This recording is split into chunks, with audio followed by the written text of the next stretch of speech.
Welcome into the Friday Night 360 AZ preview show. Jordan Ham and Haley Stasiak here with you previewing Week 7. First up, we've got AZ Central Sports' Richard Obert with us. Richard, thanks for coming on. Thank you for having me. First of all, what are your general impressions of the season so far as we're just past the midway point? Well, it's the teams I thought that were going to be there in the beginning of the season are basically making statements now and showing why they belonged all along. Like Chandler last week, coming off that great performance against Perry, which had slipped up there to number one, first time in their school history. And then Chandler with everybody back, basically. You got a healthy Jacob Conover, healthy Gunnar Romney, receiver. Their defense is pretty much back to the way it was. I know they're missing one linebacker still, but they made a statement. They really showed that, hey, they're the best team in 6A. And then Centennial, all along everybody thought they were going to be that good. And then when they made that huge statement, national statement against St. Thomas Aquinas, beating them, shutting them out that school was shut out for the first time in 21 years. It was like 12-0. So yeah, it's been impressive. The way Centennial has played, the way Chandler is gotten back to where everybody thought they would be. When you look at this 4A division, Saguaro's had the stranglehold on that division for about the past half decade. But when you look at the competition this year that they have in that division with Higley, Sal Point, Sunrise Mountain, Cactus, what do you foresee for 4A moving forward as we move towards the playoffs? Yeah, I see maybe a kind of a 4-team. Almost you might want to look at a Final Four bracket of Saguaro, Sal Point, Sunrise Mountain, and Higley. I know Saguaro's already played Higley, and they pretty much dominated them. I was at that game, and it wasn't really much of a contest after the first quarter or so. Second after the first half, Saguaro just really just basically pulled away in that second quarter. And then when you look at Sunrise Mountain, though, they gave them a really, really tough game. It was their toughest game, in-state game, in a long time. So I think they're right there. And then they've been blowing out teams. And you look at South Point, their only loss was the Cienega, which is a really good 5A team. They're undefeated. And that loss, they didn't have their top two running backs in that game. And I know Padilla and Bijan Robinson were both out with injuries. They're back now. So I think a healthy backfield with South Point, you're going to give Saguaro a lot of trouble. AZ Central Sports' Richard Obert with us. Are there any teams that have surprised you this year?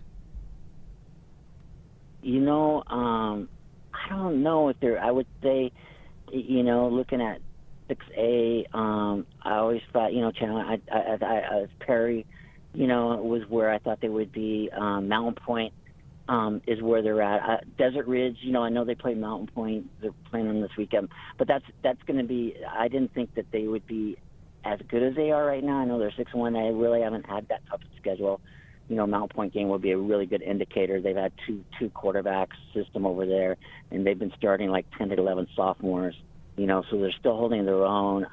I think the biggest surprise though is Basha, and Brophy being where they're at. They're basically eliminated, and those are two seasoned coaches that never missed the playoffs. Rich Welbrock, what he's done at Desert Edge, and what Scooter Molander at Brophy, what he's done, and they've only won one game, and Basha's only won 2 games. They have a chance maybe against Hamilton to make some noise, but those have been probably the two biggest surprises is just what's happened to Brophy and Basha. You mentioned Basha. You're going to be at Hamilton and Basha this weekend.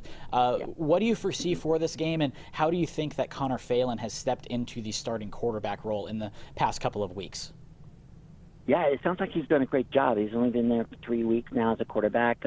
They've had 8 players basically quit the team on Wilbrock, so he's basically having to try to, get this program stabilized somehow. The win against the decisive win against Brophy, I think, is a step in the right direction, especially with Connor having a great game. He did over 400 yards, 3 touchdowns. He's got really good playmakers. They have a lot of speed on that team. He's got some good running backs, and the receiver Ty Stifferman there, he's a really talented player. So he's got some good players to get the ball into their hands. If you get those guys in space, they have a chance to make some plays. Hamilton's going to be tough, although the defense, looks like they've gotten better this year than they were last year. Still, that's one of the more high-powered offenses you're going to see in 6A in the state. So it's going to be a tough game. But if they can hang with Hamilton, then I think Wilbrock's getting this team back where he needs to. Looking forward, who is your team to watch as we head into these last few weeks of the regular season?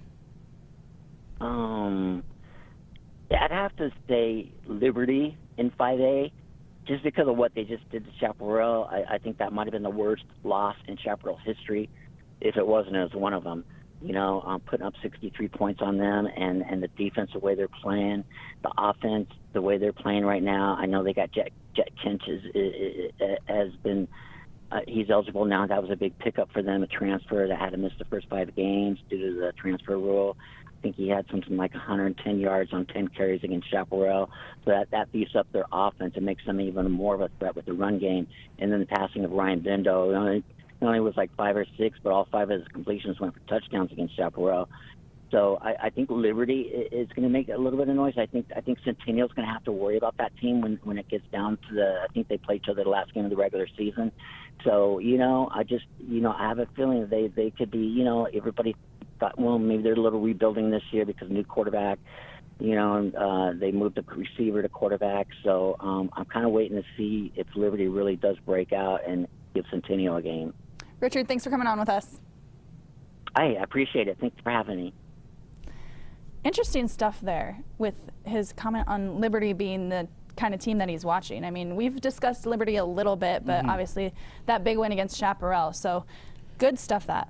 Yeah, and I think it speaks to just how good 5A is. We've talked multiple times on this show about just how deep it is. And yeah, it's probably safe to say Centennial's the front runner, that they're the kind of the standard right now. But you do have those 5 or 6 teams, and you have a very talented team in Chaparral, a very talented but a very young team. And what Liberty was able to do, I mean, like he said, it 63-6, I believe was the score. So just dominating really from the get-go. They closed the door, and it seems like they're a team that's starting to put things together. And late in the season, you want everything to click, and that's exactly what's happening with Liberty.